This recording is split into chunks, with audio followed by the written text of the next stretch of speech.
मेरा नाम प्रियंका है और जो कहानी मैं आपको सुनाने जा रही हूँ वह मेरी खुद की है, मेरी रियल लाइफ की है। बात कुछ 4 साल पुरानी है, जब मैं अपनी 12वीं क्लास में थी। मेरी एक सहेली थी जिसका नाम मेघा था। हम दोनों एक साथ पढ़ाई करते हैं और एक साथ स्कूल के लिए घर से निकलते थे। एक दिन उसने मुझे बताया कि उसका एक बॉयफ्रेंड है और वह उसे अपना बॉयफ्रेंड इसलिए बनाई है ताकि वह उससे महंगे महंगे तोहफे, अच्छे अच्छे कपड़े ले सके। बदले में उसका बॉयफ्रेंड उससे वो सब लेता है, बस थोड़ा सा खुश करके ढेर सारे गिफ्ट मिल जाते हैं। वह स्कूल के नाम पर इधर उधर घूमती रहती है और मैं भी उसे सपोर्ट करती। कभी उसे उसके उसी फ्रेंड से मिलने जाना हो तो मैं भी साथ में जाती। पार्क में मुझे भी बहुत मज़ा आता था घूमने में। धीरे धीरे मुझे भी यह सब चीज़ों का शौक लगने लगा। मुझे भी महंगी महंगी तोहफे, अच्छे अच्छे ड्रेस के शौक लगने लगे। लेकिन मैं ज़्यादा सुंदर नहीं थी, इसलिए मुझे अच्छे अच्छे लड़के नहीं मिलते थे।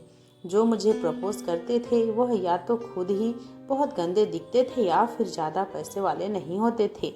ऐसे ही 1 साल और बीत गया और मैं और मेघा दोनों कॉलेज पहुंच गए। वहाँ भी हमने यह सब जारी रखा। पढ़ाई के बहाने मैं घर से निकल जाते और कभी यहाँ कभी वहाँ घूमते रहते। कभी कभी मुझे लगता था कि यह सब बहुत गलत है, लेकिन अच्छे अच्छे चीज बिना मांगे मिलते थे। वह मेरी सहेली मुझे दिलवा देती थी, इसलिए मैं भी ज्यादा नहीं सोचती थी। कॉलेज में भी हम बहुत मजे करते थे। मेरी फ्रेंड मेघा बहुत खूबसूरत थी, इसलिए उसे कोई भी लड़का मिल जाता था। उसे बहुत लोग प्रपोज किया करते थे। कम से कम उसने 5 से 10 तो बना कर रखा हुआ था। मुझे भी बहुत गुस्सा आता था कि कोई तो मुझे अच्छा मिल जाए, लेकिन मुझे कोई अच्छा नहीं मिलता था। कभी कोई बूढ़ा तो कभी कोई बिल्कुल नापसंद सा इंसान मुझे प्रपोज किया करता था। साल भर हमने खूब मजे किए और फिर नतीजा आने वाला था।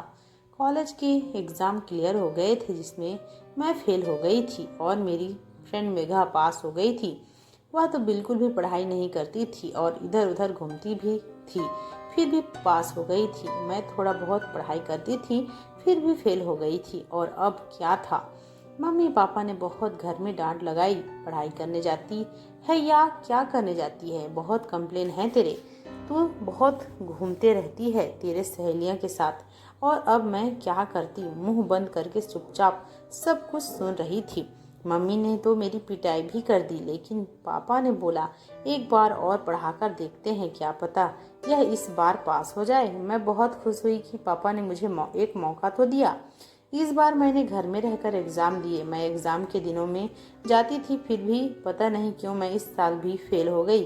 अब मेरी मम्मी का गुस्सा जो मुझ पर फूट पड़ा। उन्होंने बोला अब तेरी शादी करा ही देंगे, ना तुझसे पढ़ाई हो रहा है और ना ही तू किसी काम में अच्छी है। फिर मैं बिल्कुल चुप थी। अब से मैं घर में रहने लगी, लेकिन रंग सांवला था जिस वजह से मेरा रिश्ता नहीं लग रहा था। और इस तरह कुछ साल और बीत गए। मैं 24 की हो गई। गांव में मेरे चाचा जी की बेटी का शादी था, जो मेरे से 1 साल छोटी थी। अब मम्मी कहने लगी तेरे से छोटी है, उसका शादी लग गया और तेरा शादी पता नहीं कब लगेगा। पर मुझे इन सारी चीज़ों से कुछ फर्क नहीं पड़ता था। हम शादी में गए थे और हम लोग बहुत खुश थे। गांव की शादी की तो बात ही अलग है। हल्दी का रस्म और ढेर सारी रस्म, बहुत मज़ा आया। रात को मेरे रिश्ते से मौसी लगती थी, उसका बेटा छत में आया और कहने लगा प्रियंका, जब से तुम्हें गांव आई हो मैं तुम्हें देख रहा हूँ और मैं तुम्हें पसंद करने लगा हूँ। वह शरत था। मैं भी मन मन बहुत खुश हुई, क्योंकि मैं ज़्यादा सुंदर नहीं थी, लेकिन इच्छा तो मुझे भी होती थी कि कोई मुझे प्यार करे, कोई मुझे जी भर के खुश करे। जवानी ऐसी चीज़ होती है कि संभले नहीं संभलता। वह भी ज़्यादा पढ़ा लिखा नहीं था, लेकिन मुझे उससे क्या। मैंने उस समय अपने ज्वालामुखी को शांत करने ही सही समझा। उसने मुझे छत में ले जाकर 1 घंटे तक जमकर मेरी शांत की। मेरा भी पहली बार था तो मुझे तो बहुत मज़ा आ रहा था और मैं बोल रही थी और वह मेरी ले रहा था। और मैं आखिरी में सोचने लगी यह तो मुझसे कम पढ़ा लिखा है, इसने मेरी ले ली और यह मुझसे शादी करेगा कि नहीं। मैंने उससे थोड़ी देर बाद पूछा क्या हम शादी कर सकते हैं। उसने कहा अरे नहीं प्रियंका, अभी तो मैंने शादी के बारे में सोचा ही नहीं है। वह क्या है ना, अभी कोई नौकरी नहीं है और इतनी जल्दी शादी मेरे घर वाले नहीं मानेंगे। फिर मैंने बोला, तो तुमने मुझसे रिश्ता क्यों बनाया? वह, जब शादी नहीं करना था तो कर सकते। तो उसने कहा, अरे यार, करेंगे ना शादी, अभी तो फिलहाल जो है उसके बारे में सोचो। और उसने मुझे फिर से वो सब देना शुरू कर दिया, जिसकी वजह से मैं शादी के बारे में मैं भी भूल गई। उसने जमकर मेरी कर दी। जब तक हम गांव में रहे, रोज रात को छत में मिलते थे और बस वही काम करते थे, क्योंकि जैसे ही शरद मुझसे मिलने आता था वह कुछ बातें नहीं सीधा काम पर लग जाता था। कभी कभी तो मुझे लगता था कि वह मेरे साथ यही से रिश्ता बनाना चाहता है, लेकिन मैं भी कितना मज़े ले रही थी कि मैं नहीं पूछती थी। कुछ दिन बाद शादी खत्म हो गया और मेरी मम्मी पापा ने बोला घर जाना है। थोड़ा दुख लग रहा था, पर शादी में सब लोग नाचे, खेले, कूदे और मज़े भी किए और आखिर में अब जा रहे थे। दूर खड़ा शरद मुझे देख रहा था और हमने बहुत ही नॉर्मल तरीके से एक दूसरे को बाय कहा और हम अपने घर आ गए। और घर आने के बाद मुझे शरद की बहुत याद आती थी। वह जो मुझे बिल्कुल सुकून दिया करता था, उसकी याद आती थी। अब मैं किससे लूँ? मेरे पास फ़ोन भी नहीं था कि मैं उसे फ़ोन कर लूँ। कभी कभी पापा के फ़ोन से छुपकर बात किया करती थी। धीरे धीरे बहुत दिन हो गए ना हमने न बात की और ना ही मिले हम। और अब मैं घर में ही रहती, घर में रहकर बिल्कुल बोर हो जाती। ना तो मेरा रिश्ता लग रहा था और ना ही मुझे कोई जॉब मिल रही थी। रिश्ते तो बहुत आते थे, लेकिन मेरे सांवले रंग की वजह से मुझे रिजेक्ट कर जाते थे। एक दिन बाजार गई हुई थी, तभी मेरी एक सहेली, जिसका नाम श्वेता था, उसने मुझे बताया कि पार्लर में काम करती है, क्या तुम करोगी? आजकल प्रियंका, मैंने बताया कि मैं आजकल बिल्कुल घर में रहती हूँ और कोई काम नहीं मिल रहा। उसने बोला, मैं जिस पार्लर में काम करती हूँ तुम भी आ जाओ, सीख जाओगी तो आगे चलकर काम आएगा और थोड़ा बहुत पैसे भी मिल जाएंगी तुम्हें। अब मैंने मम्मी और पापा को किसी तरह मना लिया। मैं भी उस पार्लर में जाने लगी। धीरे धीरे मैं भी वहाँ काम से सीख गई थी और कोई भी ग्राहक आता तो थोड़े बहुत पैसे मिल जाते थे। वह पैसे मैंने अपने मम्मी पापा को देना शुरू कर दिया। मम्मी पापा को पैसे मिलने शुरू हुए। वह मुझसे पूछते नहीं थे कि मैं कब आती हूँ और कब जाती हूँ। इस बात का मैंने बहुत फ़ायदा उठाया। उस पार्लर में एक दीदी थी, उनका एक फ्रेंड था जो बिल्कुल बड़ा सा था। वह पार्लर में आता बूढ़ा सा था। वह पार्लर में आता और दोनों अंदर जाकर न जाने क्या करते। धीरे धीरे मुझसे भी बातचीत शुरू हो गई। मैं उन्हें अंकल बोलती थी। वह अब बहुत पैसे वाले भी थे। वह हमेशा सबके लिए कुछ न कुछ लाते थे। सब बहुत खुश हो जाते थे। धीरे धीरे जान पहचान हुई तो दोस्ती हुई, लेकिन मुझे बूढ़े थे इसलिए ज़्यादा पसंद नहीं थे। वह गिफ्ट देते थे इसलिए इतना दोस्ती थी। एक दिन वह अंकल कहने लगे, क्या तुम्हें शॉपिंग करना है? प्रियंका, चलो मेरे साथ, घूमकर लाता हूँ घुमाकर। मैं उनकी गाड़ी में बैठ गई। वह मुझे लेकर बड़ी सी दुकान में गए और ढेर सारे कपड़े दिलवाए, बहुत सारे नए नए गिफ्ट दिलवाए, जिसके बाद मुझे बहुत खुशी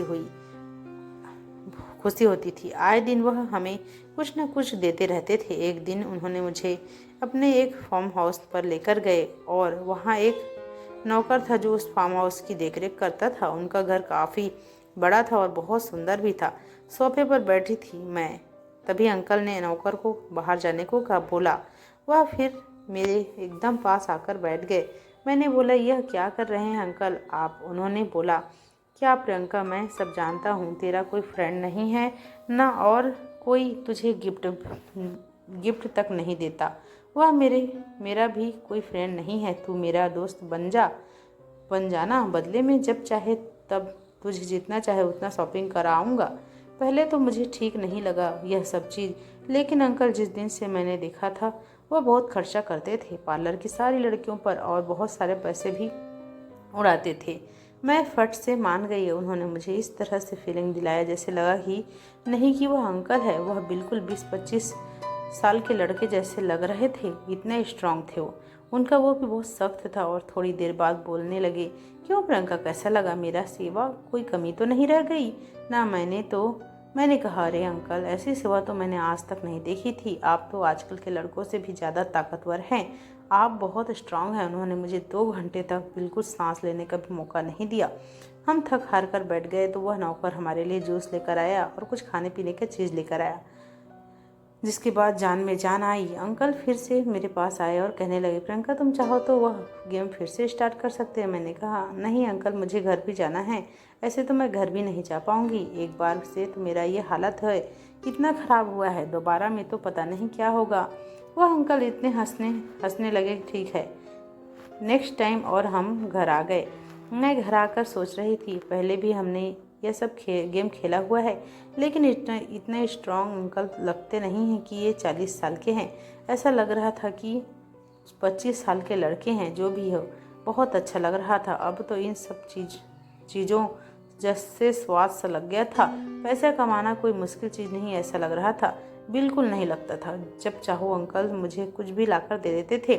उन्होंने मुझे फ़ोन भी दिया, जिससे मैं छुपाकर घर में रखती थी और छुप कर अंकल से सरल से बात करती थी। और हमेशा हम कॉल पर बात भी करते। और वह मुझे अपने फार्म हाउस में जब चाहे तब ले जाकर गेम भी खिलाते थे। कभी 2 घंटा, कभी 3 घंटा। उस गेम में हमेशा मैं हार जाती थी, लेकिन अंकल बिल्कुल भी थकते नहीं थे। वह तो हर सेकंड राउंड के लिए तैयार रहते थे, लेकिन मैं मना कर देती थी। और इस तरह से सब कुछ चलता रहा। लेकिन मेरा रिश्ता अभी भी नहीं लग रहा था, क्योंकि मेरा चेहरा अब और ज़्यादा ख़राब हो गया था। मुझे समझ नहीं आता था कि मैं क्या करूं। बहुत सारे क्रीम लगाती थी, लेकिन कोई फ़र्क नहीं दिखता था। लेकिन अंकल ने कभी भी मेरी शक्ल के बारे में कुछ भी नहीं कहा। उन्हें मैं बहुत खूबसूरत लगती थी। शायद वह मुझे दिल से पसंद करते थे। और एक दिन मैं चुप कर बात कर रही थी तो मेरी मम्मी को पता चल गया कि मेरे पास फ़ोन है। उन्होंने पूछा कि यह किसका है। मैंने नहीं बता पाई। मैंने एक बार तो झूठ बोला कि यह मेरी फ्रेंड का है। मेरी मम्मी भी चुप रहने वाली कहाँ थी।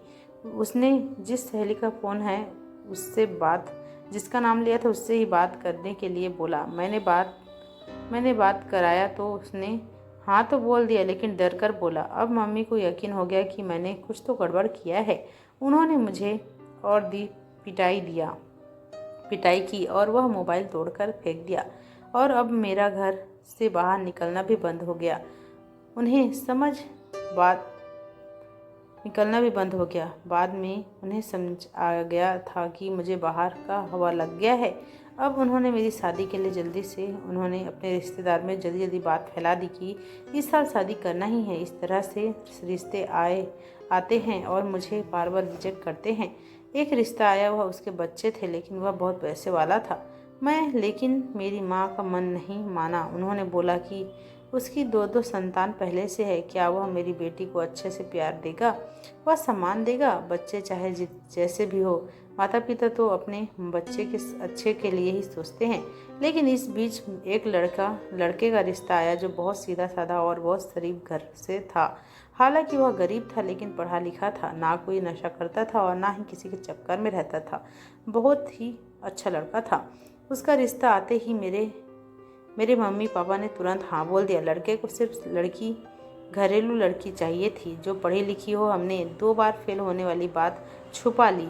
इसके बारे में पता करने के बाद पता चला वह लड़का बहुत ही अच्छा और सीधा साधा है। मेरी और उसकी शादी फिक्स करा दी गई। शादी चल रहा था और सब लोग बहुत खुश है कि अब मेरी शादी हो रही है। हल्दी का दिन था, फोटोग्राफर आया हुआ था, सब कुछ बहुत अच्छे से चल रहा था और कल ही बारात आने वाली थी। तभी शादी में शामिल हुए एक लड़के ने मुझे मिलने के लिए बुलाया और बोला कि मैं तुम्हें पसंद करता हूँ। मैं भी उससे मिलने चली गई, लेकिन मैंने उससे बताया कि अब तो मेरी शादी हो रही है। तो उसने बोला, कोई बात नहीं, लेकिन मैं तुम्हें पसंद करता हूँ, क्या तुम एक बार मेरे साथ। मैंने उसका दिल नहीं तोड़ा, मैंने उसे भी खुश कर दिया। वह भी क्या याद रखेगा। अब दूसरे दिन मेरी शादी थी और वह ढेर सारी पिक ले रहा था। सब लोग बहुत खुश थे और बहुत ही अच्छे से हमारी शादी हो गई। शादी के कुछ दिन बाद मैं ससुराल आई। मेरे ससुराल वाले बहुत गरीब थे और मुझे तो पैसे जैसे कुछ नहीं लगते थे, क्योंकि मैं किसी भी चीज़ के लिए एक बार बोली थी वह मुझे मिल जाते थे, चाहे वह अंकल ला कर दे या फिर मेरे मम्मी पापा। और मेरे ससुराल वाले तो बहुत गरीब थे। मुझे बिल्कुल अच्छा नहीं लग रहा था। यहाँ आकर मुझे वापस से अंकल याद आ रहे थे, जो मुझे मेरे एक बोलने पर कुछ भी ला कर दे देते थे। ऊपर से मेरे पति शादी के पहले दिन ही मेरे रेड गाउन पहनी और उन्हें बड़े ही प्यार से बेड पर बुलाने लगी। इस बात पर गुस्सा हो गए, कहने लगे, मैं तुम्हें दुल्हन के जोड़े में देखना चाहता था और तुम ऐसे बैठी हो। वह सीधा साधा था, समझता नहीं था जो मज़े ऐसे आ सकता है वह 10-10 किलो के लहंगे में नहीं आता। मुझे बहुत घुटन हो रही थी, इसलिए मैंने सब निकाल कर फेंक दिया था। पहले दिन ही थोड़ी अनबन हो गई थी, बाद में सब कुछ सही से चलने लगा। लेकिन वह मेरी एक आदत जो मजबूर कर देती थी। मुझे अंकल की बहुत याद आती थी, इसलिए बात बात पर हमारी लड़ाई हो जाती थी और यह सब बात मैं कॉल करके अंकल को बता देती थी। वह बोलने लगते थे, तुम्हारा गरीब पति क्या कर सकता है। तो मुझे और भी गुस्सा आ जाता था। मैं अपने पति पर और कुछ दिन बाद उन्हें काम के सिलसिले में कुछ दिनों के लिए बाहर जाना पड़ा। दोस्तों, इस कहानी का अगला एपिसोड अगर चाहिए तो प्लीज़ कमेंट करके बता देना। तो दोस्तों, ये कहानी कैसी लगी कमेंट करके जरूर बताना और हाँ, स्टोरी को लाइक और चैनल को सब्सक्राइब जरूर कर लेना। हम आपके लिए ऐसे मज़ेदार कहानियाँ लेकर आते रहेंगे। धन्यवाद।